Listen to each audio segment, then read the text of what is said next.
তো আজ স্টেশনে পৌঁছেই দেখি কাল থেকে এই বেচারি খাড়া হয়ে আছে। আরে খাড়া নয়, ওটা দাঁড়িয়ে আছে। বাংলা আর হিন্দি মিলেমিশে এত একাকার হয়ে যাচ্ছে, বিচ্ছিরি ব্যাপার। তো দেখো এইটা প্যানেল, এটা থেকে আমরা দেখি কোথায় ট্রেন দাঁড়িয়ে আছে। তো আজ ছিল পয়েন্টের অপারেশনের ডেট, তো ওর জামা টামা খুলে এই যে রেডি করে রেখেছি। সবাই শেষ কলটি করে নিচ্ছে পরিবারের সাথে, দিয়ে সাইলেন্ট করে মোবাইলটি রাখবে আর কি, গ্লাভস পরে ধীরে ধীরে রেডি হচ্ছে। অপারেশন করার আগে একে আমরা একটু দেখে নিচ্ছি যে এ ঠিকঠাক চলতে পারছে কিনা। তো দেখলাম হ্যাঁ সাড়া দিচ্ছে, এই দেখো এই পাশে সরে গেল। অপারেশন ছিল তাই আজকে একটু দেরি হয়ে গেলো আর কি।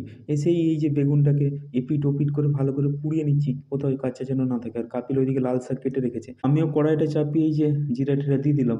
আর ওইদিকে ডালটা একটু সিদ্ধ করে রেখেছি। তো আজকে এই যে লাল শাক আর এই মুসুর কলাই দিয়ে একটা বেশ শাক শাক বানাবো। এটা এসে প্রথম ছত্তিশগড়ে খেয়েছিলাম আজ থেকে 2 বছর আগে, যখন স্কুলে পড়াতাম।